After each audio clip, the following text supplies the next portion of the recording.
طيبة الذكر العاطرة مي إبراهيم. افتح قلبي ولا انتوا هنا افتحي يا حبيبتي، عندكم؟ احنا قاعدين قاعدة حلوة، ايه كنبة هنا وكنبة هنا وقهوتنا في ايدينا وما وراناش حاجة.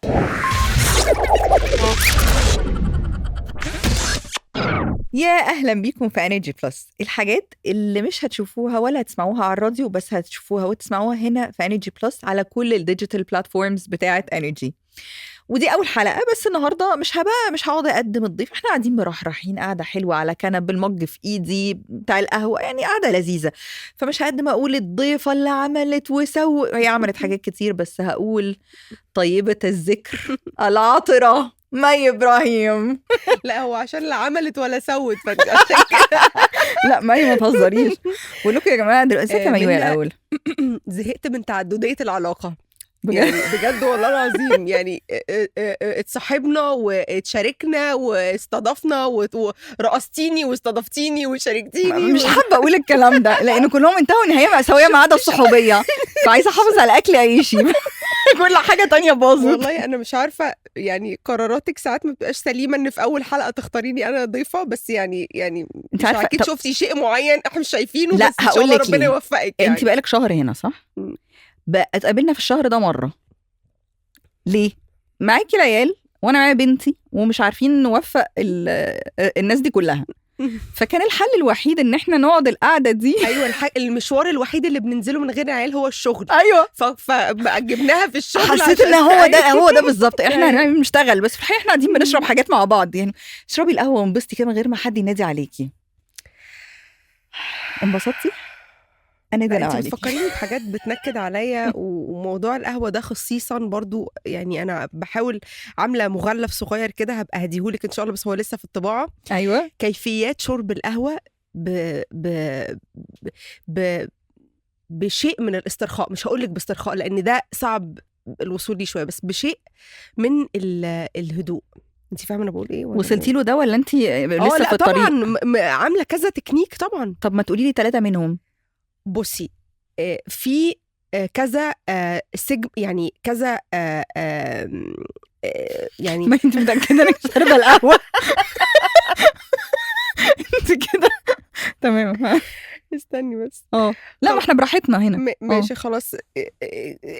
اردمي عليه عشان حسيت في نص المشوار ان انا هرغي كتير، فقلت منتج كتير قوي. بتعرفي تشربي القهوة دلوقتي في وجود يونس وعيسى؟ لا بصي، لازم اعمل كذا حاجه الاول قبل ما هو الواحد ما يخشش يعمل قهوه كده على طول. انت فاكره انت تخشي تعملي قهوه وتخرجي تشربيها؟ لا، الاول في كذا حاجه لازم اعملهم، بعدين اخش اعمل القهوه.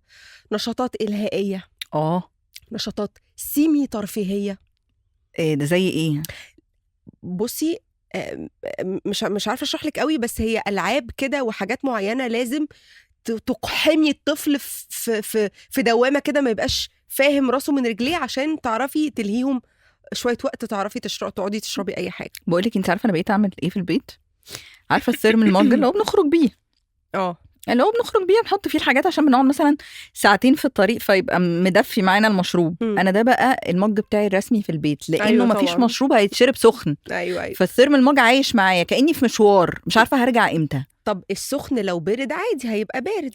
انا بقى بحب الحاجات المثلجه. تلاقيني مثلا عامله ايس كوفي كده اللي هي بحط فيها تلج، على ما بسيبها بقى وعلى ما تلاقي التلج سايح وعامل شويه ميه فوق القهوه كده. والله العظيم من ابشع الحاجات اللي بدوقها في حياتي، وخدت على طعمه خلاص. دلوقتي شويه الايس كوفي لو ما فيهاش طبقه الميه اللي فوق دي مش هشربها. طب بقول لك ايه، بما ان احنا دخلنا بقى في الايس كوفي والصيف، فاكره الساحل؟ فاكره زمان لما كنا بنطلع الساحل؟ اذكر يعني، واسمحي لي يعني استرجع معاكي شويه حاجات بما انك يعني جبتي سيره الساحل ده معاكي انت بالذات. احكي افتح قلبي ولا انتوا هنا؟ افتحي يا حبيبتي، احنا قاعدين قاعده حلوه، ايه كنبه هنا وكنبه هنا وقهوتنا في ايدينا وما وراناش حاجه. الساحل ده انا ومنى اذكر اول مره طلعت مع، يا رب ما تذكريش كل حاجه فعلا، انا خايفه تذكري كل حاجه بجد. هذكر بصراحه، هذكر لان الساحل وانتي في جمله واحده، فهي واقعه واحده بس اللي بتيجي في بالي لما انتي والساحل تبقوا في جمله واحده. فركشتي. انا فركشت على مش عايزه اقول على ايدك انتي، والله العظيم كان على ايدي ومامتك. العيله كنا دلوقتي متجمعين في الشاليه كده ما كانش على ايدي. بصي انا طالما حاطه كنبه وقاعده رجل متنيه ورجل مفروده بفتح قلبي. ايوه فلا اسمحي لي ارجوكي نتكلم في هذه القصص. على فكره انت كنتي مفركشه قبل ولا فركشتي هناك؟ انا خدت القرار هناك في البلكونه. انا ما كنتش موافقه قوي على القرار. انت ما كنتيش موافقه. مش مشكله على فكره لا ما توقعيش بيني وعن عمر. لا ما هو السفريه اللي بعدها كان عمر معانا، اللي بعده كان عمر معانا في الشاليه ومامتك بتحبه جدا. كنت عايزه اقول لها هو انا دلوقتي طب انا في الشغل ايه اللي جاب سيره امي في الموضوع؟ دلوقتي لا انا بحب المصداقيه والشفافيه. انا فاكره الصيف ده اللي انت فركشتي فيه ده. وبعدين تسيبك بقى من الفركشه بس خلاص من بلكونتنا. احنا في الساحل بتاعنا احنا كبلكونه عايزه نوسع اكتر ونبص على الساحل يعني الساحل شخصيا بقى. كومبيتيشن. عارفه الاولمبيات ما فيهاش التنافسيه دي. والله العظيم الكومبيتيشن العاليه قوي قوي قوي في الساحل دي. انا الصيف ده بجد ما قدرتش اشارك.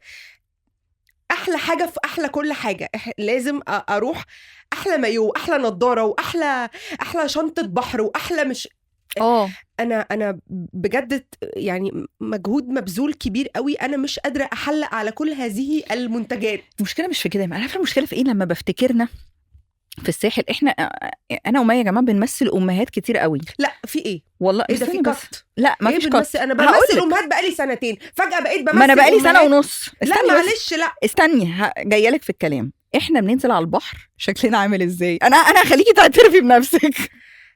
انا ومنى بنروح افتح انا خايفه. انا ابتديت اخاف. طب افتحي. في معرض كده هناك بيقام كل سنه في الساحل. لازم انا ومنى نروح نشتري تنت. ده بنحبه قوي. بس بننزل على البحر ننقط ونسيح معانا بقى ايه الايس بوكس عشان اكل العيال. الايس بوكس والتنت والفوط طبعا والعاب البحر. فوتك وحش يعني بجد. فوط المزخرفه اللي هي اللي عليها الورد دي بحبها. لا ما عنديش ورد والله. ما عندي ورد. ما عندك فوطه ورد؟ انا فاكراها كويس قوي الصيف اللي فات. لا دي كانت بتاعتك يا مي.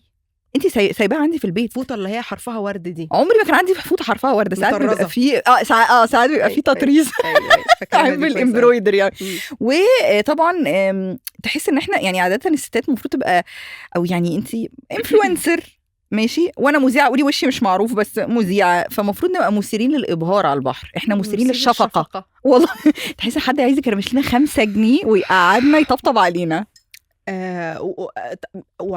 وبرضو انا بحس الساحل او مش الساحل يعني مروحه البحر دي دلوقتي.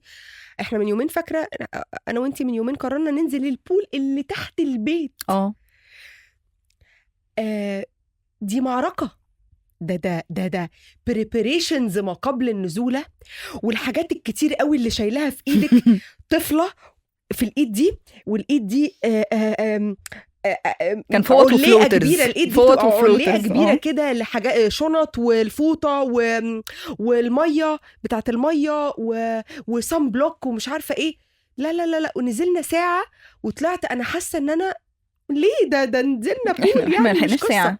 فانا احنا نزلنا نص ساعه وبعدين يونس انا بردان. فانا انا كل الحاجات اللي انا شلتها دي في حاجات كده احنا فاكرين انها فسحه بقالنا سنين متبرمجين يعني ان احنا نازلين نتفسح. هي فوقي بقى احنا جايين نغير المفهوم ده. هي ما بقتش فسحه خلاص. هي بقت التعب فيها والمجهود المبذول اكتر بكتير من الانبساط اللي بروح اتبسطه. فبصراحه انا مش طب بقول لك ايه ساعات بنتبسط يعني. لو بنتكلم ان في ناس بقى لها مليون سنه بتقول في ساحل طيب وفي ساحل شرير. فاحنا كده هتحطينا في اي ناحيه من الناحيتين احنا طيبين. احنا اطيب من الساحل الطيب. أيوة. بجد. فاليوم بقى اللي هو العادي في الساحل اللي انت بتتبسطي كده هنتعب. اوكي فاسايد بقى من التعب اليوم العادي اللي بتتبسطي فيه احكيولي كده. لا هو بصراحه انا بتبسط لما بنبقى مع بعض بنبقى مع صحابنا بنروح كلنا كده بتبسط. ما بتبسطش لوحدي يعني. لو رحت لوحدي بركز في التعب ده والشيل الكتيره وتحضير بقى واحنا رايحين والاكل والحاجات دي. لكن بتبسط واحنا مع صحابنا وبتبسط لما بصي بق امهات بقى، بتبسط لما الولاد بيتبسطوا والله. على فكره بقول لك بنمثل امهات كتير، بس هم مش بيقولوا، احنا بنقول عادي. لا بصراحه بتبسط لما بيقعدوا بناكل فطير بالليل في البلكونه وبتاع عادي. باكل رمله كتير وبيقعد يعني اول فتره دي اول تعارف بينه وبين الرمل ده كان يوم كارثي لما عرف ان في حاجه في الدنيا اسمها رمله. فاكره يون اصلا كلنا كلناها، كلها واكلها لي انا كنت معاكم. ايوه منا اول بحر كان معايا، كان مع بس ثانيه كانت غاليه صغيره، ما كانش فيه غاليه. هو الساده المشاهدين مهتمين بمصيفي انا وانتي ويونس وغاليه ولا مش مهتمين؟ حاسه فتحنا قلبك. ايوه. طب بقول لك سيبك من الكلام ده بقى خالص. تعالي ندخل على ايه؟ تعالي ندخل على الاغاني.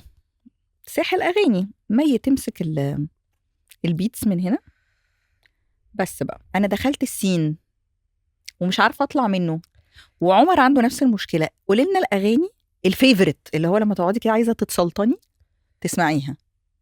بصي انت لو ركبتي معايا العربيه هتنزلي بطنك قلبه، مش من المطبات ولا من سواقتي، من الاغاني والتردد والازدواجيه والتشتت اللي في البلاي ليست.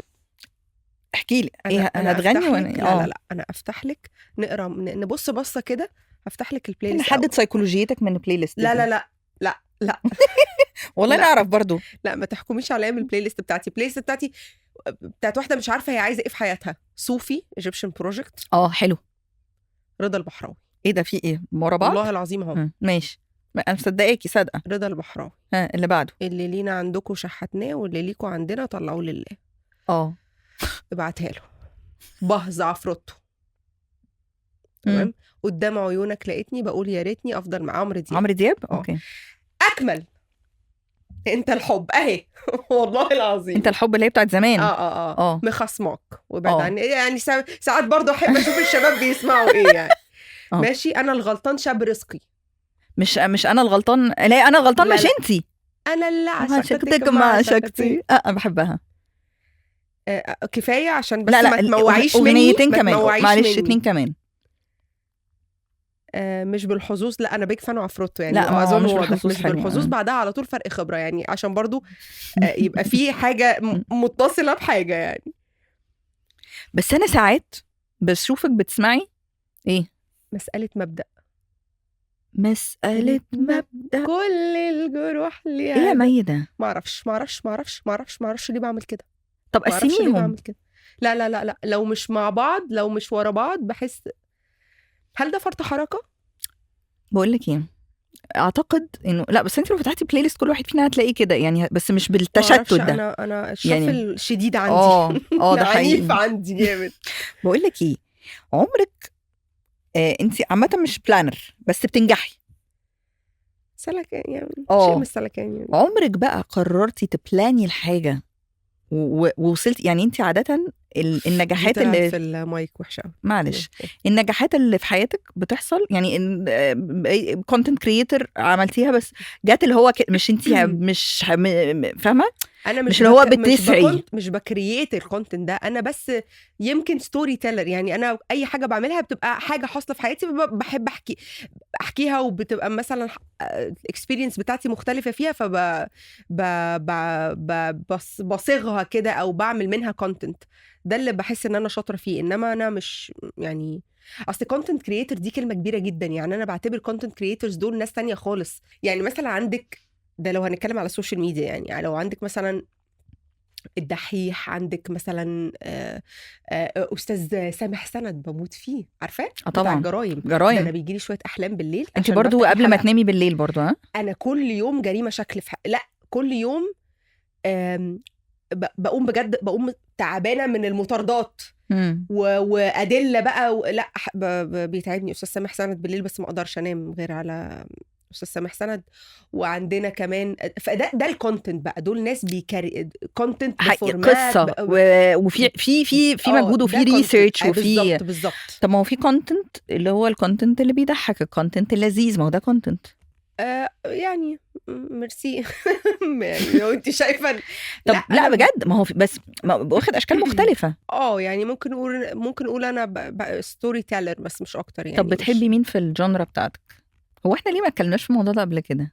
اصل انا دايما لما بحكي لك عن السوشيال ميديا بنتكلم عن الكرنجات اكتر من المحببين، يعني ده حقيقي. دون ذكر اسماء ولا بذكر خلاص لا ارجو يعني لو كرنجات بدون يعني هنشكر خلاص بس خلاص. طب بقول لك بما ان احنا بنتكلم على السوشيال ميديا، بصي انا عارفه حاجه بس انا اسالها، هل انت بتتفرجي من اكاونتك؟ لا طبعا. ولا لا طبعا. اصل والله العظيم دي اجراءات احترازيه، يعني لازم كل بني ادم يكون ليه فيك اكاونت. عندك؟ ايوه طبعا. أوكي. لا عندي ايه؟ فيك اكاونت. أيوة اتفرجي منه. طبعا ليه استخدامات كتيره جدا. ساعات مثلا يعني في حاجات مثلا يعني لا استخدام مش هينفع اقول لك استخداماته عشان كده هبقى استخداماته هيعرفوا ان ده انا. بس يعني لا، لازم لكل مواطن فيك اكاونت طبعا، استخداماته متعدده جدا طبعا. انا مره واحده. وبعدين دي اجراءات امن وامان، يعني ساعات بجد ما تقفوريش بس ما تقفوريش. لا ليه يعني؟ ما انا لو شرحت لك هتفهمي انه امن وامان، بس يعني حسيني مش عارفه اتكلم في حاجات مش عارفه كونفيدنشال اكتر من كده. مره سمعت، انا عارفه الموضوع، مره سمعت كلامك وقلت طب ما اعمل اكاونت تاني عشان انت كل شويه تقولي انت بتدخلي باكاونتك تتفرجي بتاع، حسيت انه خلاص مش هدخل، فعملت اكاونت تاني بس تقريبا على ايميلي او فيسبوك بتاعي، قصه كده يعني فجاء لكل الناس نوتيفيكيشن يا لهوي انا عملت اكاونت تاني باسمي. وما انت ما قلتيليش بقى، ما قلتيليش اعمل الخطوه دي ازاي. اكاونت فيك بيبدا بايميل فيك، بناخد لا دي خطوات كتيره قوي، مش قادره كل ده عشان ايه؟ ما لا مش قادره. طب بقول لك ايه، الكرنجات بقى الجميله دي، حاجه ايه الكرنجات بجد؟ بصي تلاقيني بس انتي بقيتي بتحب، مش هي كرنج بس بقيتي بتحبيها كونتنت كده. يعني عايزه اقول لك ان انا بقعد على الفيك اكاونت بتاعي ده اكتر بكتير من اكاونتي يعني بحبه اكتر بكتير. لانه عليه بقى كل ما هو ايوه بطعم الجبنه بطعم البسله. ايوه فاهمه. بحب قوي محتوى العياط اللي هو بيبقوا في كامل حزنهم وكامل الاسى، وتبقى فاتحه الموبايل بتعيط. انا ما بفهمهاش دي ازاي يعني ليه ما بفهمهاش. وعندك برضو الاكاونت محتوى الفركشه. ايه محتوى الفركشه ده 3 و4، يعني ده 3 و4 بنفركش، جمعه وسبت بنرجع. مش فاهمه والله يعني ايه محتوى الفركشه ده. معروف جدا تلاقي كابلز كده، بس ده اكتر على القناه، هي اسمها كده القناه بتاعتهم على افتكرت زي بتوع زمان، مش هنقول ما انا افتكرت اللي هو الفيديو الجديد بتاعنا على القناه، شوفوني انا وعبد العليم واحنا ما بيبقوش بيفركشوا بجد. لا ده فيديو للقناه. اوكي. لا محتوى الفركشه ده بحبه جدا. وبيقعدوا حبه كده وتسوق العربيه بقى وهي مشغله اغنيه وحاطه تحت القلب الاحمر المكسور ده، وهو برضو عنده رادد عليها بستوري تانية، وحاطط الايموجي بتاع الراجل لافف راسه ده، قال يعني حد ضربه. والله مش قادره. فلا بموت في محتوى الفركشه ده ومحتوى العياط. في بقى قصص الحب اللي هي من قاع تيك توك. دي بقى انا بحبها. شفتي وليد ونعمه؟ ايه ده، احنا بنقول اسماء؟ لا ما هو مش اساميهم دول، الاسامي اللي طالعين بيها يعني ده سيريز كده. لا يا وليد يا نعمه، شفتيها بقى لهم شويه كده حاجه بجد، هو ده اللي خسسني مش الدايت. لا انا لو هنتكلم بقى في قصه الحب، ما فيش اكثر عشقا من سوزي وطارق. انا ما شفتش ده. ما تشوفتيش سوزي وطارق؟ انا تابعت بالو. انا في حته معينه، انت فاهمه انا فين صح؟ انا خايفه عليكي. انا بقول لك ايه، ده انا سرحت والله، انا سرحت في الحته دي. وبعدين لو تلاحظي التينز، يعني السن يعني اصغر شويه قدنا، يعني اصغر 2 سنين المشاعر عندهم قويه جدا. يعني ليه بيحبوا الحب ده؟ يعني بقعد كده لا ثانيه هما لو حبوا بجد، لا اللي انا بتكلم عليه ده يعني هما بيمثلوا، عارفه الناس اللي بتمثل مسلسل، عارفه ده مش قصه بجد. لا انا مش لا هما بيمثلوا، فمين قفش على مين. أيوة. فانت اللي عملتي كده، في تمثيليه، في اخراج بيحصل. بس ده مجهود كبير جدا. مين اللي بيكتب لهم ومين اللي بيمنتج ومين ما انت لو شفتي هتحسي ما حدش بيكتب يعني. طب بقول لك بمناسبه قصص الحب وكده، بقعد اتفرج على فيسبوك بلاقي البوست بتاعت عمر ومي وقصه بتشوفيها انت، قصه الحب وكاتب اسمها حاجة عند القلب هنا وكل الناس اللي يقول ايه ربنا يحميهم من العين، واللي يقول انا مش عارفه دي ازاي. انا بحب الحب بحب الحب وبحب حبنا. لكن هما البوستات ملزقه قوي يعني. ما هو بصي، عشان انا مش هينفع انا اتكلم عن الموضوع اكيد يعني، فانت بقى ممكن تتكلمي عن يعني اللي هو اصل الناس بيحبوا عندهم تخيلات معينه. ايوه عن الجواز وعن الشخصيات، فهم بيتوقعوا اكيد انه عمر بيصبحك بورده وبيمسيك ببسبوسه يعني كده. وهو عمر بصراحه اللي هو خطير، انت عارفه انا بحبه. هو جميل بس هو خطير. بس يعني بس بقى الحياه عامله ازاي؟ لا الحياه مش كده يعني انا شايفه ان الجواز ده بيكمل في حاله واحده بس، او بيبقى حلو في حاله واحده بس، اننا نبقى بنعرف نتصالح. مش هقولك اننا ما نبقاش بنزعل او ما نبقاش بننكد على بعض، كده كده بنزعل وبننكد وبنختلف وبطلع عينه وبيطلع عيني، لكن ان هو ما بنشفش دماغنا مين اللي هيجي يتأسف ولا مين اللي هيجي وما اسمهاش مين اللي هيجيب ورا ولا ما اسمها، لان ده ما اسمهاش بجيب ورا، ده اسمها ان احنا خلاص احنا داخلين الجوازه دي واحنا هنكمل كده كده احنا هنكمل. فملوش داعي بقى اننا نسخف الحياه وان كل واحد ياخد جنب يقعد فيه حبه.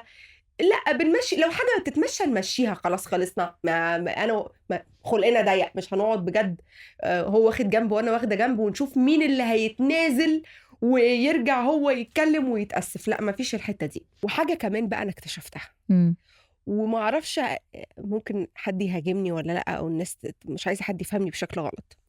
انا بحس ان الحب لما اتنين يحبوا بعض مش لازم احبك بس، او جوزي مش لازم يبقى بيحبني بس وانا بحبه بس، لازم يستجدعني. يعني ايه؟ بصي يعني في حاجات كده ممكن جوزي يبقى بيحبني جدا وبجد انا مش مستني مني حاجه ومش لازم اقدم له حاجه عشان يحبني بس انا بشوف ان ده ممكن ياخد وقته ويروح لحاله. انما لو جوزي بيستجدعني هيفضل بيحبني ومعايا طول الوقت. يعني ايه بقى؟ مثلا في مشوار معين هو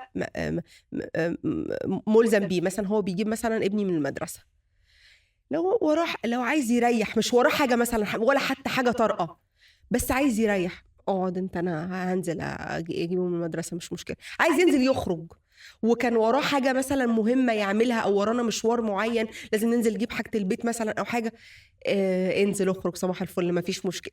يعني عارفه في حاجات جدعانه كده بتبقى اسمها ايه، بتبقى تقدير لا جدعنه، شويه جدعنه كده خفيفه، وده اللي بيميز الحب عن الصداقه. يعني ده عشان كده تلاقي الصداقة أريح من الحب وبترتاحي فيها أكتر، يعني في رحرحة كده أكتر في الصداقة أكتر من الحب. الحب ساعات الاتنين متجوزين بيبقى فيه قمص أكتر من الصحاب. الصحاب عادي، نزلنا عادي، فكسنا عادي، الموضوع بيبقى ما بيبقاش عندك expectations من الصحاب، بس عندك expectations من جوزك. يعني أيوة عندي expectations بس بتبقى زيادة شوية. يعني الناس متعودة تستنى كتير قوي من بعض في الجواز. يعني هو عشان جوزي يوصلني ويجيبني ويوديني ويشتري لي ده ويعمل لي ده، انا شايفه ان ده هو مش وظيفته يعمل لي كل الحاجات دي. مثلا مره اتقمصت قمصه كبيره جدا قوي عشان كنت عايزه اخس، وشايفه ان هو ما بيشجعنيش، وما اتفقنا اننا هننزل نمشي كل يوم شويه عشان اخس ويشجعني، او نروح الجيم مع بعض، او يشجعني ان انا ما اطبخش الطبيخ صينيه المكرونه بالبشاميل والبطاطس في الفرن لان عايزه نغير الاكل اللي بناكله عشان انا عايزه اخس. واتقمصت جدا. وبعدين ما كانش بيشجعك ازاي معي؟ هو بيشجعك بس يعني بيشجعني ازاي؟ لا على فكره لما يطلب يوم محشي ويوم مكرونه بالبشاميل كده بيشجعني على ايه؟ على الالتصاق. بيشجعني على ايه؟ هو حابب المحشي يا مي، هو حابب المحشي ماشي اوكي، بس انا بمر محتاجه اخس. طب انا هقولك على حاجه معلش، انا هقف بقى مع عمر هنا. لا هقف مع عمر هنا. انا قدامي عمر قعد تقريبا صيفين بيقول لك يا مي انا عايز اعمل دايت. حصل ولا ما حصلش؟ ما هو بمزاجه بقى، عايز اعمل دايت. ما هو بمزاجه. أوكي. يعني هو احنا ما ينفعش نسنك مع بعض. يعني هو شهر 8 وشهر 9 عايز مكرونه بشاميل، شهر 10 شهر 11 عايز يخس. انا بكون خلاص انا عايزه اكل بقى الشهرين دول. بصي لا بصي احنا ايه اللي دخلنا هنا؟ انا مش عارفه احنا ايه اللي دخلنا. الجدعنه كانت تقريبا كنا بنتكلم عن والتقدير المهم يعني انا اكتشفت ان مش لازم هو اللي يعمل لي كل حاجه. التشجيع على الرياضه ده ما ممكن اشوف حد من صحابي مثلا الكوتش في الجيم هو اللي يشجعني، مش مطلوب منه هو اللي يعمل لي كل حاجه في حياتي ويشجعني على الشغل والرياضه والتربيه والمش عارفه ايه. لا مش لازم نستنى من البارتنر بتاعنا كل حاجه يعملها لنا. طب نستنى ايه؟ حاجات معينه دي هو المسؤول عنها. الامن والامان، المدخرات. هو ده البارتنر؟ ايوه. لا يعني حاجات معينه يعني مدخرات. ايوه. هو المفروض يبقى لا دي هنفرش فيها كتير. قولي والله احنا هادين عادي. انا اللي بستناه منه بجد ان هو نبقى عندنا كواليتي تايم انا وهو. ماشي حلو. يعني مش لازم نقضي مشاوير وننزل وشغلته انه نبقى ننزل نجيب حاجة البيت والمشاوير المملة دي. عادي انا ممكن اعملها لوحدي واشيل من عليه هذا المجهود ويوفره لي في حتة تانية. اننا ننزل نخرج نتبسط. لازم نخرج. بحب اخرج علاقتنا من قالب الحياة الزوجية، فاهم؟ ما بحبهاش، ما بطيقهاش، لان انا يعني مش شايفة ان الفورمات دي بتطول. فقلت اغير الفورمات. يعني طالما الجواز سمع عنه كلام يعني سمعته مش ولا بد. فقلت نغير الفورمات بقى، خلينا اشبه للاصحاب اكتر. عملتي ده ولا انت بس هو عمر بصراحه ملك البلكونات طبعا، يعني معروف. يعني اي كواليتي تايم تدخلي له بلكونه. أيوة في اي حته يا جماعه في الدنيا هو هيشوف اي بلكونه يقعد فيه، ايا كان مين اللي قاعد او مين مش قاعد. فلا طيب معلش، مناسبه ان احنا جبنا سيره الموضوع ده، قبل ما ندخل على المفاجآت، العقبات. ايه العقبات بقى اللي شفتي اللي هو قابلتك كده؟ عقبات الجواز اللي هو حاجه بقى. طبعا عايزه اقول حاجه، بس عمر بجد انا بحب، انا مش بعتبره جوز صاحبتي، انا بعتبره صاحبي يعني واخويا. هو بجد رائع في كل حاجه الا الاستيميشن، وده خلاص ما يحاولش خلاص. وانا بوجه له رساله من هنا من هذا المنبر انه كفايه يا عمر، كفايه يا عمر، مش هتميد اوكي. بس يعني نرجع للجواز تاني. انا مشكلتي معاه اكبر من كده. ايه بقى؟ بصي يا منى، انا بقالي متجوزه بقالي 6 سنين. ببحث وبدور وبستفسر عن الوقت المناسب. ايه ده؟ هو انت كمان عندك مش وقته؟ مش وقته. ما تهزريش. امتى وقته؟ ما اعرفش. انا نفسي اقوم اسلم عليكي. جيت له، اجيله بعد الشغل انا لسه جاي من الشغل طبعا. اجيله بالليل انا لسه صح. يخلص شغل بنتغدى، احنا بنتغدى، يخلص غدا يخش يقيل شويه، انا هنام مش قادر. يصحى من النوم انا لسه صاحي. الويكند احنا في الاجازه، احنا هنتكلم احنا داخلين ننام. ما بكره نبقى الوقت. انت عارفه مره كان قاعد بيتفرج على ماتش الحرس الحدود معاد. اللي ضايقني ودخل الاسى والحزن قال انه كان ماتش حرس الحدود معاد. بكلم قلت ما فيش الراجل مشتاق لمصر. الراجل مشتاق لمصر بقاله كتير في الغربه. ما فيش وقت انسب من كده اطرح فيه مواضيع. قال لي دلوقتي مشاور لي على الماتش كده. قلت له يعني ايوه ده ماتش حرس حدود معاد، اتكلم امتى؟ فانا بجد حقيقي بجد راسلونا والله ابعتوا لنا امتى الوقت اللي لقى الوقت المناسب يا جماعه. حاولت ادور عليه، انا بقالي برضو 6 سنين حاولت ادور عليه، لدرجه ان انا بقيت باخد وقت غريب جدا بقى. امتى بطرح مواضيعي في الوقت قبل الفجر، الوقت بدل الضايع. اللي هو ايه، احنا قاعدين في مسلسل نفسي اتكلم، فبرضه بيقولي مش وقته، بس بيقولي بيبص كده يقولي ليه الساعه 4:15 بنطرح موضوع مهم؟ ما هو انت 7:15 مش موجود.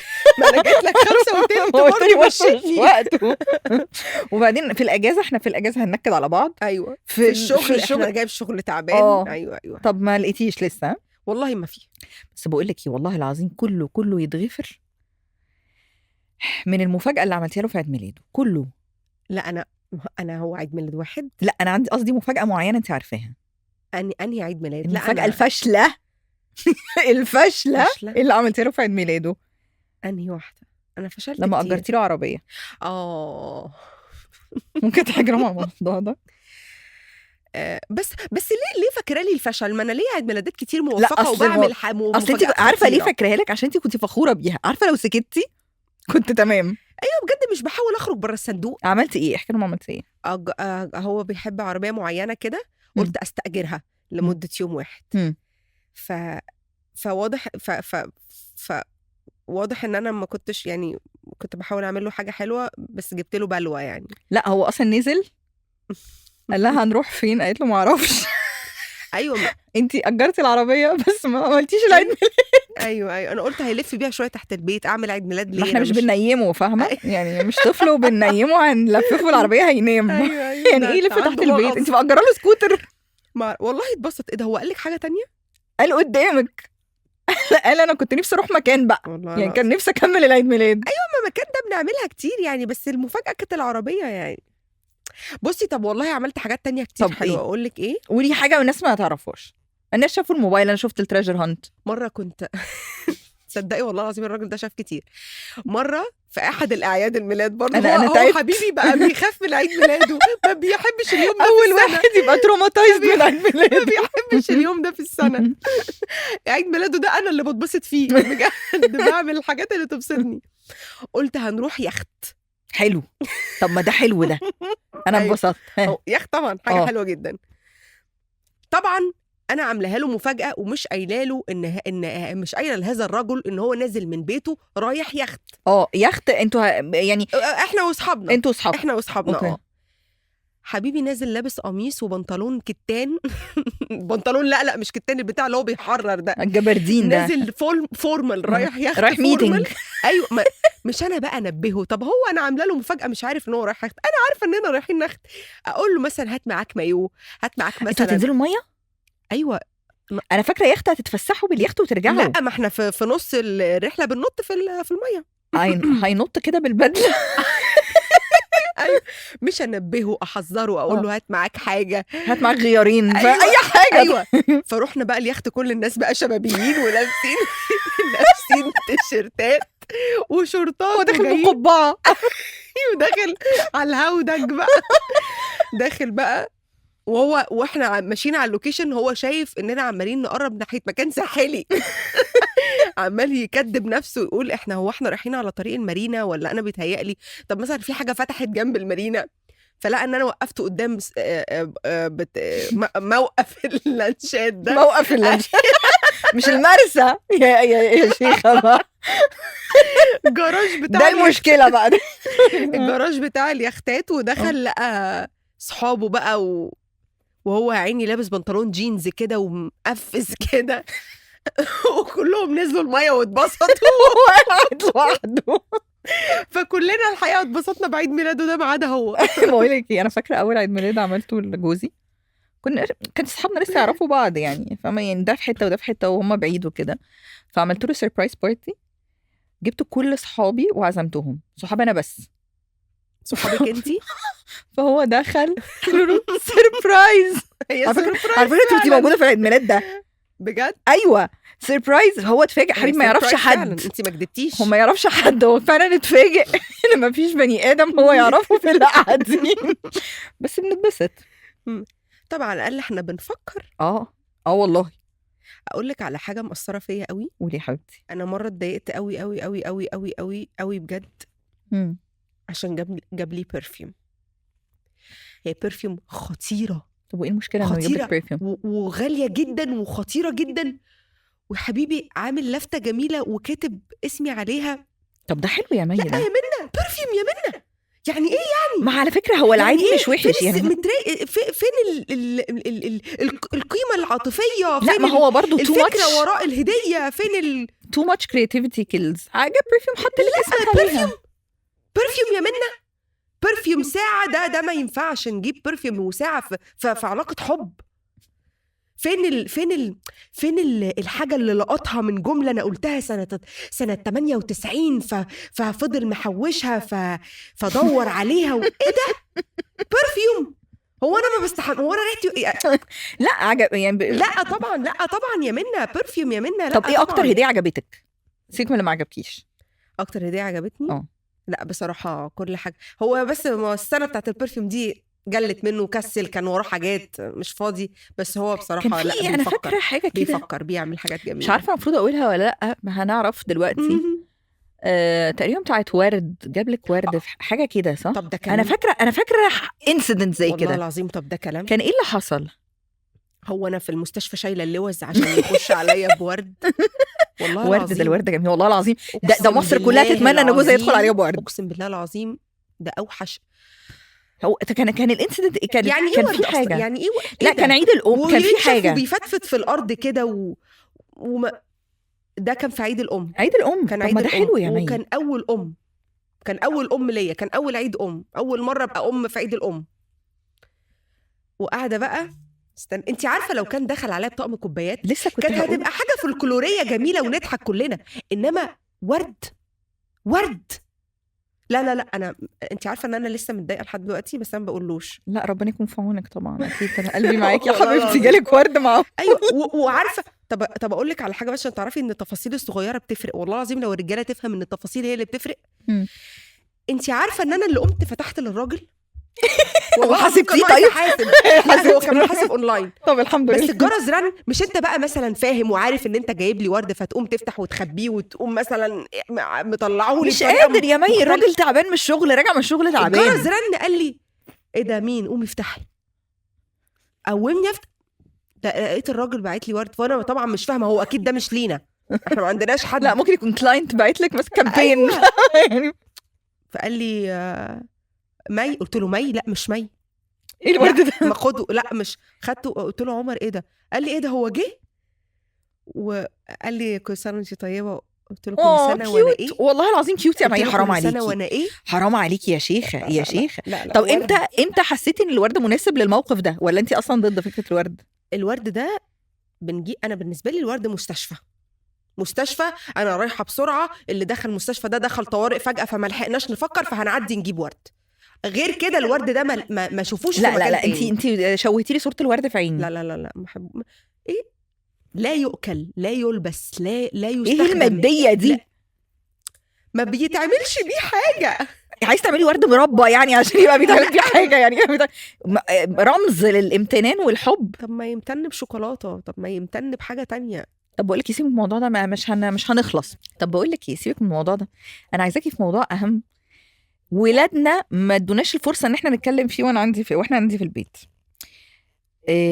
قصه الفيجن بورد يا جماعه، اللي ما يعرفش الفيجن بورد دي عباره عن بورد انت بتحط فيها كل الحاجات اللي انت بتحلم بيها او ان انت نفسك تتحقق او الحاجات دي كلها.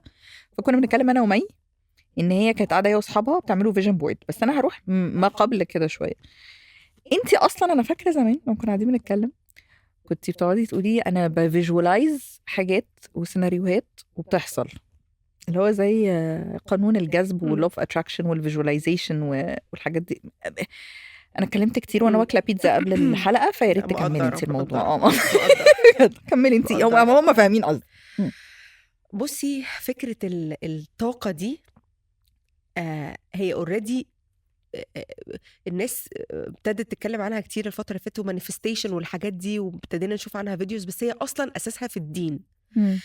انا من زمان الموضوع يعني انا بحس ان اي حاجه بفكر فيها وبقعد افكر فيها كتير وببقى نفسي فيها، مش هقولك من غير ما اعمل حاجه بلاقيها جت، لا طبعا ما فيش حاجه هتجيلك وانت قاعده على الكنبه، بس انا بحس انك مدى حبك للحاجه او مدى قد انت عايزاها بتحصل. مثلا حتى في الناس، في الاشخاص، هجيلك في قصه الفيجن بورد دي، بس ما احنا ناخدها ستيب باي ستيب كده، نطلع مع بعض. انت عارفه ان انا لما بحب حد قوي قوي قوي بشوفه صدفه، يعني حصل معايا حاجه. يعني في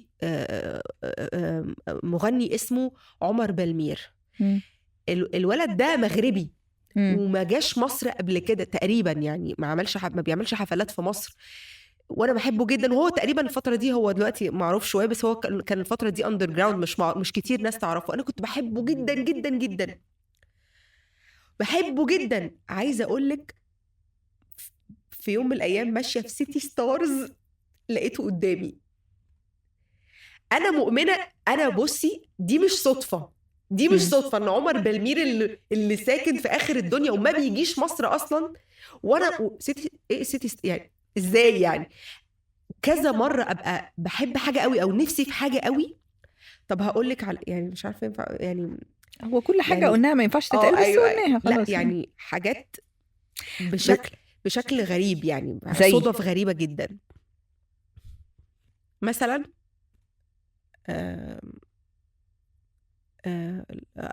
اقول لك بقى قصه الفيجن بورد. لا استني قبل الفيجن بورد، استني. يعني انت مثلا كنتي بتقعدي مثلا تتخيلي ايه في مستقبلك وانت اصغر؟ هقول لك حاجه فبقى ايه؟ فاهمه هقول لك قصدي؟ حاجه بجد مش عارفه كل الناس لو عملوا كده ده بيحصل ولا مش عارفه. انا محظوظه او الحمد لله يا رب الحمد لله، مش عارفه بالظبط ده، لكن انا يمكن 90% من شكل حياتي دلوقتي انا متخيلها من قبل كده، متخيلاها في دماغك، وبتقعدي زي تعملي لها ريبلاي يعني في دماغي. بتعيديها في الجامعه اللي دماغك، انا دخلتها، الشغل اللي انا اشتغلته، الشخص اللي انا حبيته. عايزه اقول لك بجد اكتر من 90% من حياتي انا دي وانا صغيره. عارفه لما تقعدي بالليل تستضيفي نفسك في مخك كده وتقعدي تشوفي هتطلعي مع استاذه منى الشاذلي تقولي ايه كل ده انا متكلمه فيه قبل كده بجد والله العظيم. يعني انا كان عندي زمان ووكمان ماشي،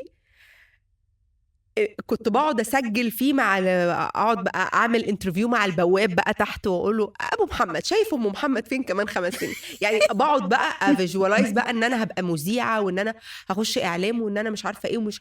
فجه حوار الفيجن بورد ده انا عملتها. انا اساسا مش انا بقى ما اعرفش، ما كنتش واخده بالي او مش مجمعه اصلا ان الحاجات دي بتحصل عشان انا فكرت فيها، مش مجمعه. مش بس هي المفروض ليها تكنيكس يا مي. يعني انا قعدت اقرا عن الموضوع ده كتير هي جدا. هي طاقه ولازم مثلا انا هتخيل ان انا دلوقتي صحيت من النوم بعد 10 سنين في القصر بتاعي فلازم اتخيل مثلا فهتخيل كل اوضه عامله ازاي، ريحه المكان عامله ازاي، الالوان عامله ازاي. هي ليها حاجات معينه وبتقعدي بجد بتبقي مصدقاها وسامعه اصوات ومشغله الفايف سنسز اللي هو العين وشم روايح مثلا، والودن سامعه ايه، والجلد حاسس ايه ايا كان. وبعدين ركبت عربيتي الفلانيه اللي انا نفسي اجيبها وهكذا. عارفه هو الموضوع صعب مش سهل خالص. انت عارفه موضوع العربيه ده كمان انا لسه سايقه من فتره، لسه مطلعه رخصه من فتره. عايزه اقول لك ان العربيه اللي انا جبتها دي هي انت ممكن تقولي لي طب ما هو مش قصه طاقه يعني، انت العربيه دي بتحبيها عجباكي رحتي اشتريتيها، بس لا، اللفه اللي جبت بيها العربيه بنفس اللون بنفس كل حاجه. يعني مش يعني الفيجن بورد انا عايزه احكي لك بس عشان موضوع الفيجن بورد ده مرعب بجد. عايزه اقول لك ان مخ عقلنا الباطن ده بجد سحر مرعب جدا، مخيف جدا، وفي نفس الوقت يعني انت لو فهمتيه وعرفتي تشغليه ازاي ده بجد كنز. الناس بجد يعني مش عارفين عندهم سوبر باور. الفيجن بورد دي انا رحت بنهزر عادي انا واصحابي بنلعب يعني، عاملين قاعده كده واكتيفيتي نعملها مع بعض، جايبين لوح كده عشان كل واحد يعمل اللوحه بتاعته ويلزق فيها الحاجات اللي بيخطط لها السنه دي وكده. او كانت اول سنه 2024. فانا قعدت وحطيت كام حاجه كده بخطط لهم السنه دي. كنت على وش ولاده ومش عارفه ايه، قعدت اقول هخس ان شاء الله بعد الولاده، وقعدت الزق بقى صور. انت بتلزقي صور كده عشان عينك تشوفها، عشان عينك تشوفها بالظبط. وتكتبي الصور وتكتبي بلعب عادي مش في دماغي. وقعدت اكتب بقى تحت فلوس بقى كتبت ماني كبيره كده وصور الفلوس وحطيتها كده. ورجعت البيت رميتها عادي جدا، حطيتها ورا التلفزيون، ما لقيتلهاش مكان فحطيتها كده ورا التلفزيون. فعارفه المسافه بين التلفزيون والمكتبه كده، الحته دي اللي باينه من ورا التلفزيون دي كان فيها ماني. هي دي الوحيده اللي باينه، دي اللي باينه ورا التلفزيون كده. فانا طول النهار وانا قاعده بتفرج على التلفزيون شايفه ماني دي. ده كان من اول السنه، اول 2024. وكل يوم شايفاها. عايزه اقول لك طبعا الناس ممكن تقول ان انا يعني تفتكر ان هو ده بقى ان هم لما عملوا كده ده اللي هيجيب لهم فلوس، او ان انا قصدي اقول مثلا ان انتوا لما تعملوا كده الحاجه هتجيلكم. لا، هو مش كده، بس هي في طاقه معينه كده. عايزه اقول لك ان السنه دي الحمد لله فعلا انا حسيت ب... بحاجه يعني بتغيير في الحته دي بالذات. الحمد لله الحمد لله. وفعلا تحسي انك بتجذبي الطاقه دي، وانا حاسه موضوع عمق مننا قوي، بس والله بجد تجذبي بس بجد لما تحطي حاجه قدامك كده وتشوفيها كتير وتقوليها كتير بتفرق بشكل انت مش متخيله. مادام جربتي يعني بقى حطيتي حاجه واشتغلت، لو هتعملي مش عارفه ليه فجاه رجعت مذيعه تاني عادي، لو رجعتي عملتي فيجن بورد تانية هتحطي فيها ايه بقى؟ انا اوريدي كنت يعني اقول لك بقى الفيجن بورد انا فعلا فكرت في الموضوع ده، قعدت اقول بقى انا السنين الجايه هعمل الموضوع ده. السنه الجايه دي انا متارجته ايه؟ انا خايفه متارجته ايه؟ اصل انا كاتباها كده فمش عارفه ينفع ايه. لا هي عاديه، بس مش عارفه ليه كبرت الموضوع كده. متارجته، لا خليني اقولها بشكل تاني عشان مش هينفع. انت كاتبه ازاي؟ كاتبه مزازه ولذاذه. طب ما ايه المشكله؟ بجد بحب، عايزه الاقي طريقه اشيك من كده. تمام يعني وصلت. مزازه ولذاذه، عايزه اخس، عايزه ابتدي. خلي بالك اصل انا مش اللي هو البنوته او بخلي بالي بقى. على فكره يعني هو انت اصلا انت ما تخنتيش قوي بعد اللي هو لا اصل انا اصلا في الاساس انا رفيعه. أيوة يعني عقليتي متبرمجه طول عمري ان انا رفيعه وعايزه اجين ويت. ففكره ان انا دلوقتي بقيت عايزه اخس دي عامله لي حاجه غريبه كده، موتراني، حاسه ان انا مش عارفاني، فاهمه؟ ما انت لسه والده يا مي. انا مش حاسه ان انا تخينه على قد ما انا حاسه ان انا متغيره. ايوه ما انت لسه والده يعني، ما هو ما حدش بعد الولاده بشهرين بيطلع على فاهمه على الكات ووك، عارفه الريد كاربت، عارفه؟ صح عندك. طب بعد المزازه واللذاذه، عايزه ارجع للمزازه واللذاذه بس ارجع لها في حته تانية. بعد المزازه واللذاذه في ايه تاني؟ لا ده اللي بصراحه. بصي انا اكتشفت حاجه زمان، كنت بكربس نفسي تاسكات، انا عايزه اعمل واعمل، وقبل ما اوصل لسن المش عارفه ايه ابقى مقفله ده ومقفله ده وعايزه اعمل ده. على فكره انا يبان ان انا ما بخططش، بس انا بخطط في الخباثه. يعني يبان ان انا مش هبص لك مي ما تمثليش يا مي. لا ما بتخططيش يا مي. بخطط خطط كبيره، بس ما بخططش الخطط اللي هو احنا الساعه 7:30 هنعمل ده وبعدين مش الساعه 7:30. انا بعمل جولز كبيره هوصل لها امتى بقى معرفش، انما انا مخططه ان احنا ورانا الجولز دي. انا مش هكربس تاسكات، هو انا السنه دي عايزه اركز في ده. الاول من فتره كده كنت مكتئبه جدا ساعه لما ولدت يونس.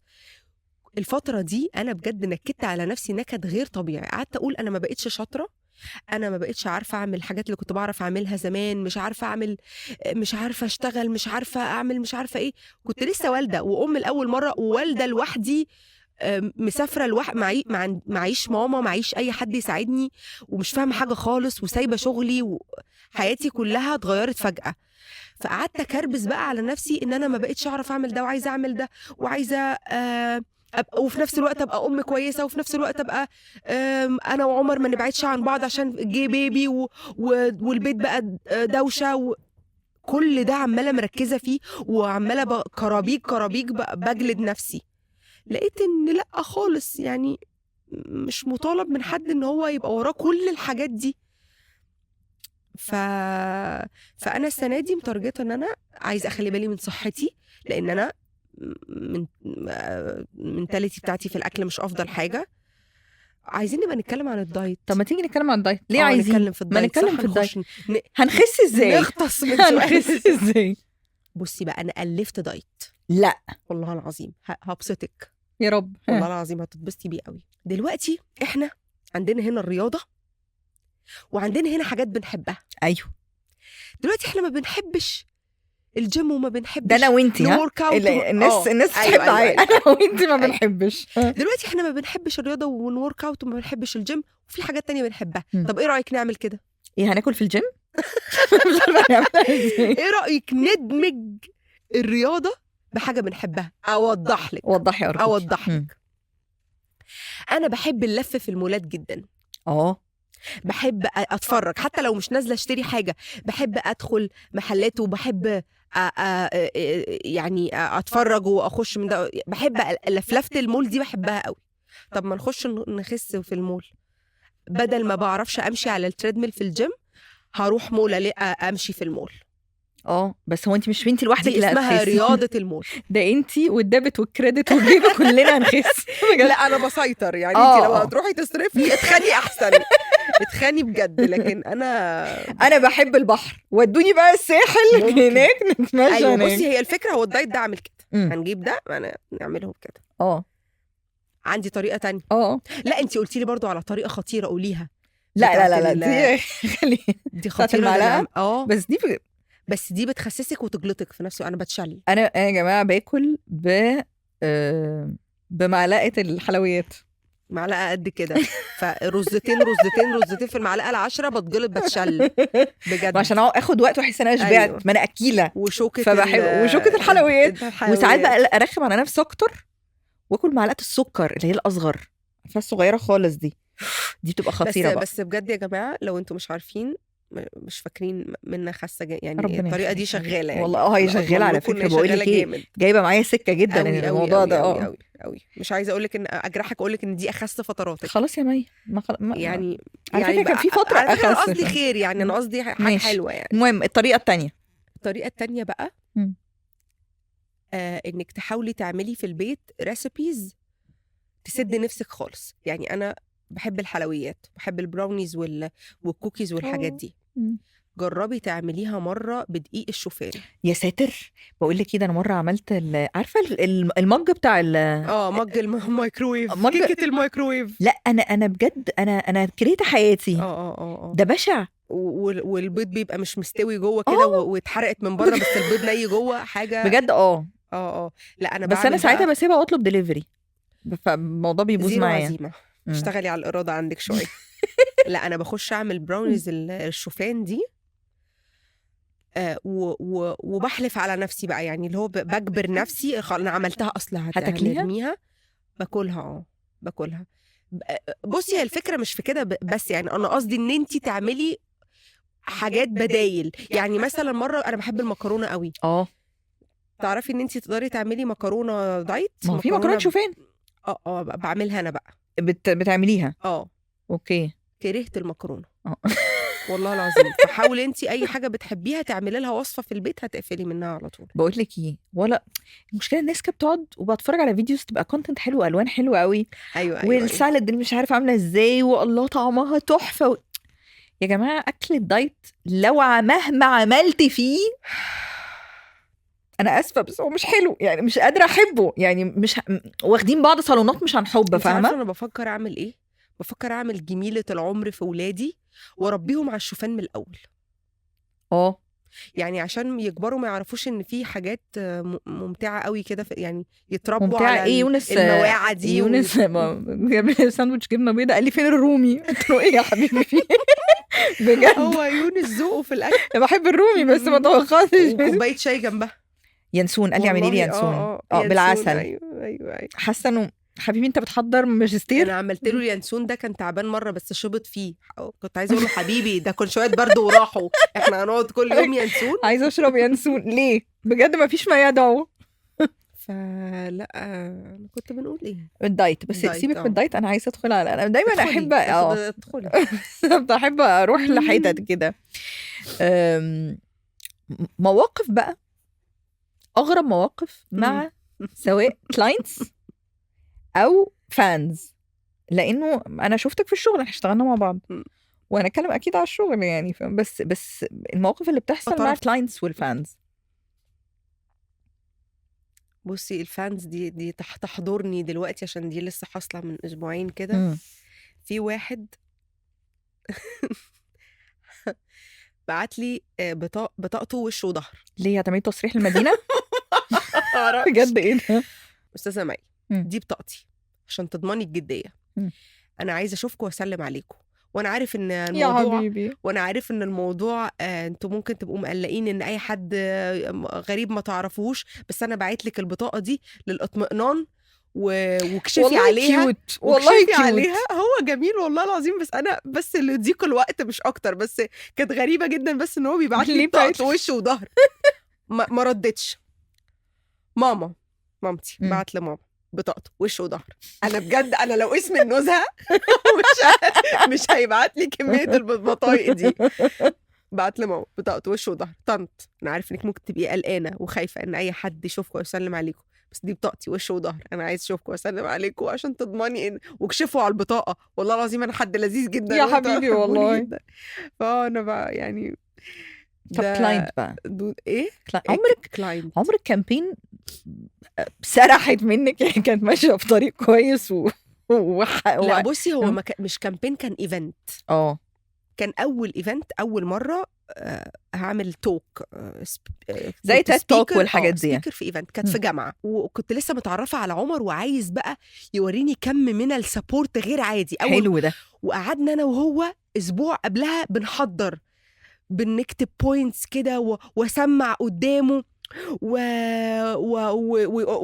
وراجع البودي لانجوج بقى، اقول هعمل كده ولا هعمل كده وحركتي على الستيج بقى. بصي تمرينات مكثفه لمده اسبوع، ونزلنا نجيب بقى اوتفيت بقى بتاع المسرح تحفة. بقى ماشي ويبص لي بقى في عينيا في فخر معين وانا هتعملي حلو قوي وانا واثق فيكي قوي. وجي قبلها يوم الايفنت ده جاي لي قبلها ب3 ساعات عشان يمتص التوتر. انا نفسي اعرف ايه اللي حصل في الايفنت. ايوه استني بس. وسايق في الطريق بقى مشغل لي لا هناخد ايه ولا كم وليه، ده العشق ده من القلب طالع، وبايمان قوي شديد. ما انتوا برضه كابل اوفر، ما انا مش فاهمه في ايه. انا بقى كنت اخر سبيكر في الايفنت ماشي، ومقنعيني بقى ان انا كريزه بقى يعني هو سايبني في الاخر بقى عشان الناس تستنى. ماشي. وقاعده بقى انا في اول صف مع السبيكرز وبتاع، وواحد تلو الاخر بيطلعوا. فجي بقى الشخص اللي انا خلاص بعده، وعمر بقى ماسك ايدي جامد بقى ومنتظر يشوف بقى، منتظرين الانتصار الكبير بقى. فالشخص اللي قبلي ده خلاص قفل وطلعت بقى الهوست بعدها عشان تقدمني بقى، وخلاص انا هطلع بعد الشخص ده. طيب يا جماعة شكرا جدا يا حسام اللي كان قبلي، شكرا جدا يا حسام، وشكرا ليكم كلكم عشان البساط هتتحرك. نعم.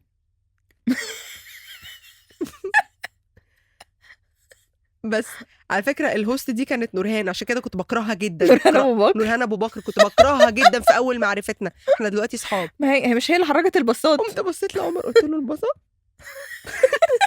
بس وبصي بقى مش دموع، انا حاسه ان انا انتهيت بقى، عارفه فضيحه الفنانه مش عارفه ايه. والناس قامت بجد فعلا، وخلاص خلص كده اليوم. وانا ومش مصدقه لما برجع بقى بفتكر الموضوع ده. انا ما عملتش اي حاجه، ما زعلت، يعني قلت خلاص اصل فعلا البساطه هتتحرك يعني هم يعملوا ايه؟ العيال دي هتروح ازاي؟ قعدت اقول طب اروح يعني يا حبيبتي عندك من ساعتها تروما من توكس. ايوه لا فاكره، مش عارفه ينفع نقول كده برضو ولا لا، مش عارفه ليه الجمله دي معانا في كل حاجه. لما كنت طالعه تكلمي مره زمان قوي عن البراند بتاعك ناخد رأي بعض. ايه رأيك عشان نبقى مميزين اطلع اتكلم عن الفشل؟ قلت لك ليه يا ميادة؟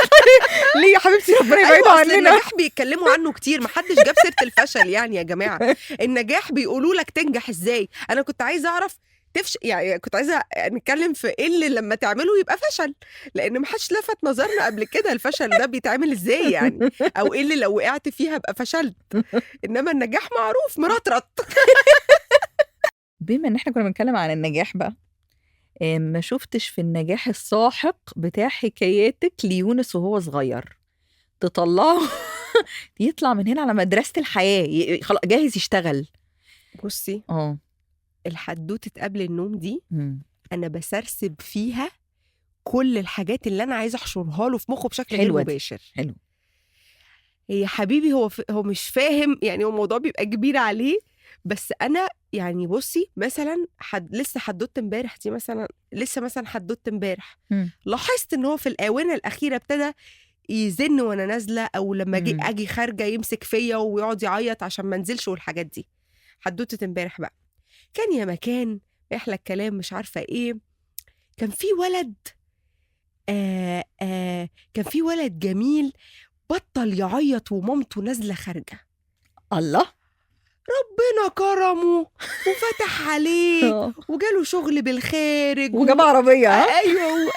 فتلاقيني بسرسب في الحدوتة دي. صدقيني اي حاجه عايزه تبتدي تغيريها في سلوكه احشريها في حدوته قبل النوم دي. كنت بقى وبقى قصص بقى مرورا باللي بيخلص طبقه بقى، باللي مش عارفه اللي بيروح المدرسه من غير ما يعيط. الحاجات دي احنا بنحشرها في حدوته قبل النوم. بس يعني انا فاهمه المدرسه والطبق، بس اللي يسيب مامته تخرج ربنا يفتح عليه. ده انا عاجبني والله. جابت معاه وسابني نزلت النهارده.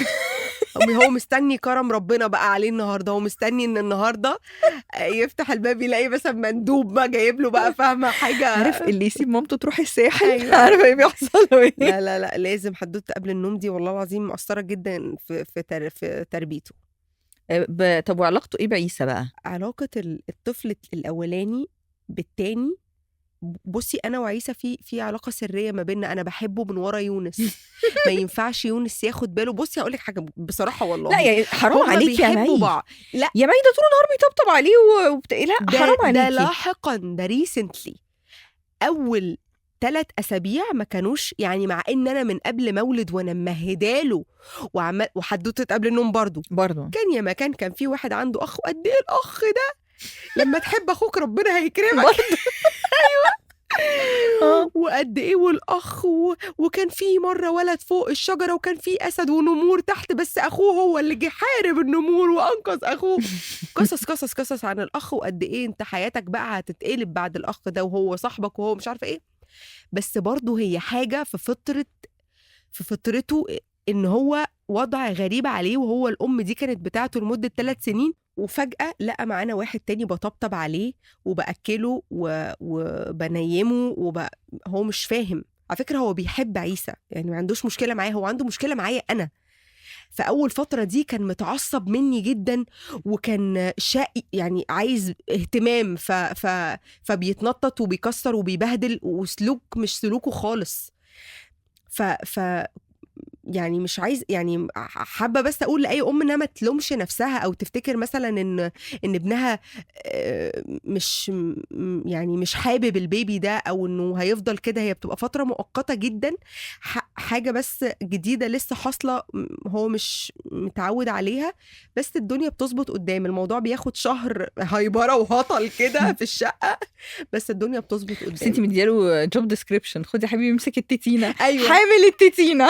ولازم ما انت لازم تشركيه. هو لازم يحس ان هو ليه دور في الموضوع ده، ان مش انا والبيبي ده في حته وهو بقى منبوذ لوحده كده. لا انا بقعد اخليه هو اللي يساعد يعني، افهمه ان ده مسؤوليتنا احنا الاتنين. ساعدني في ده، روح سخن لي الميه، اعمل لي مش عارفه ايه، عشان يحس ان هو طرف معانا، مش ان احنا بقينا في حته لوحدنا. عمرك عملتي انترفيو مع HR اللي هو شايفه نفسك؟ عارفه الحاجات دي؟ عملتي؟ طب تيجي اعمل لك انترفيو دلوقتي؟ يا ريت. ورقه الوحيده اللي في الحلقه النهارده. اوكي. مي في السطور، كلمينا عن نفسك بسرعه بريفلي. بنت حلال. اوصفي نفسك في 3 كلمات غير بنت حلال. الالتزام. لا بهزر طبعا، اكيد بهزر. العشوائيه، المصداقيه. ده اكيد. السلاسه بحبها قوي. نقطه القوه اللي عندك او نقط القوه اللي عندك؟ ما بتقمصش. نقط الضعف؟ بتقمص. كنت اقول لك عيب اني طيبه، بس لا استنى. لا ما يمشي. لا اوكي. نقط الضعف. طب ممكن اقول انا؟ يا ريت. ما بترديش على التليفون. لا دي مش نقط الضعف، دي نقط قله الادب. بس هي ممكن نعتبرها بجد نقط ضعف. نفسي تردي. ما عندي مشكله كبيره، بس والله اندر كونستراكشن. شايفه نفسك فين كمان 5 سنين؟ السؤال الاشهر. هقول لك بقى على حاجه. هو انا ما اعرفش، بس اللي عارفاه كويس قوي ان انا هبقى حاجه مختلفه خالص. ما اعرفش هبقى ايه، بس هبقى حاجه غير دلوقتي.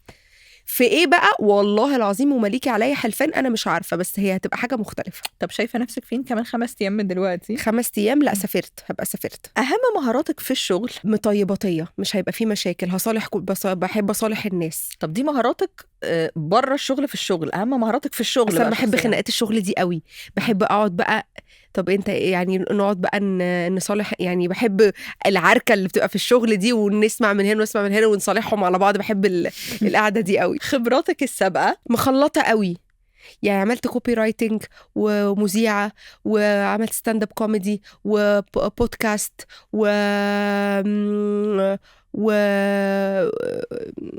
كمان، لا حاجات مخلطه قوي يعني كتير قوي. شايفه المرتب اللي تستحقيه كام؟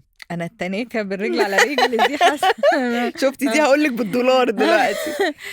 بصي بحب المرتب اللي مش مبعزق، يعني بحب المرتب اللي هو اقعد افكر هقسمه على الشهر ازاي. ما بحبش المرتب الكبير. يعني مش عايزه مرتب كبير؟ لا ما بحبش المرتب الكبير، بحب انظم المرتب كده واقول دول لكذا ودول لكذا ودول لكذا، بحيث اللي هو اتبسط لما احوش واتبسط لما اجيب حاجه كبيره كل فتره، يعني عارفه ما بحبش مرتب طب لو خدتي المرتب هتصرفيه على ايه غير الحلقان؟ انا بحب الاوردرات العشوائيه. الله، بحب افتح اعمل اوردر كده واقعد اقلب بحب التصفح اونلاين ده قوي، واقعد اجيب بقى حاجات غريبه. المكنسه الصغيره اللي هي باليو اس بي، عارفه غساله الشرابات الصغيره، عارفاها؟ أيوة اللي باليو اس بي. السماعات البلوتوث اللي هي بصوتها غبي دي، ده بلوتوث ديفايس، عارفاها الست دي؟ بحب الاوردرات العشوائيه دي قوي. كلمي يا عمر بقى نساله نفس الاسئله بس كده. يلا الو، جاهز؟ يلا. ايه ده بجد؟ ايوه صح. لا مفيش اي حاجه، الصوت زي الفل. يلا بينا، هفتح سبيكر. يلا بينا، جاهز؟ توكلنا على الله. قدمني بكلمتين. اقدمك في كلمتين. يعني اقدمك في كلمه يعني اقدمك انت في كلمه. يعني عنوان، تايتلني عنوني. العشوائيه. اوصفني في 3 كلمات، لو 33 مش همانع يعني. العشوائيه، المرونه. يا لهوي في التعامل. يا لهوي. اوكي. بس يعني بصي هكسبك بقى في واحده طيبه، فاهمه؟ عارفه الحاجات اللي احنا بنحتاجها. طيب انت عارف لا خلاص هحب فيك بعدين، عشان انا قلت دول بالظبط. خلاص ماشي. ايه نقطة القوة اللي عندي؟ مش عارف ده ينفع اقوله على الهوا ولا بس يعني انت ما قبل كده كنت هتعملي لي مكرونه بالبشاميل، ما لقيتيش لحمه مفرومه فعملتيها بالبرجر، فمش عارف الناس ممكن تسمي ده ايه. دي مش نقطة قوة يعني... دي مواقف شهمة عملتها يا حبيبي. ماشي يا حبيبي، انت شايف دي نقطة قوة يا حبيبي، مش هتني لك. المرممة يمكن. مش عارف اقولها بشكل انضف من كده. ماشي المرممة كويس. نقطة ضعف؟ نقطة ضعف انا طبعا اكيد. ماشي يا عمر، صح جدا يا حبيبي. ده بالظبط اللي انا قلت. شايفني فين كمان 5 سنين؟ مدرسة يونس بس ده ولي امر. اكيد في حتة صعبة. اكيد اهم مهارة عندي في الشغل. مهارة ايه؟ ما احنا هنكتب بقى. مش لاقي مهارات الصراحة، مفيش مهارات. اهم مهارة في الحياة نفس الشغل بالظبط. ما هو هيفرق ايه؟ الله يبارك لك، الله يبارك لك، ميرسي يا روحي. المرتب اللي استحقه. اجماع الاقساط اللي علينا هيبقى هو ده. اكيد. اول حاجه بعملها اول ما باخد مرتب، بتحوشيها طبعا. ما انت بتحوشي عشان مين؟ اصل انا قلت له حوش، اقول له انا بحوش عشان مين؟ ايه خبطت الماي؟ والله لحد دلوقتي ما بتحوش عشان مين يا حبيبي؟ هو خبراتي السابقه في الشغل، سيفيه. خبراتك السابقه في اصغر مذيعه عرفتها مصر على الراديو. يا حبيبي يا حبيبي، فول ستوب، مش هنقعد نتكلم كتير. عايزه اطلع فاصل يعني. عايزه اطلع فاصل.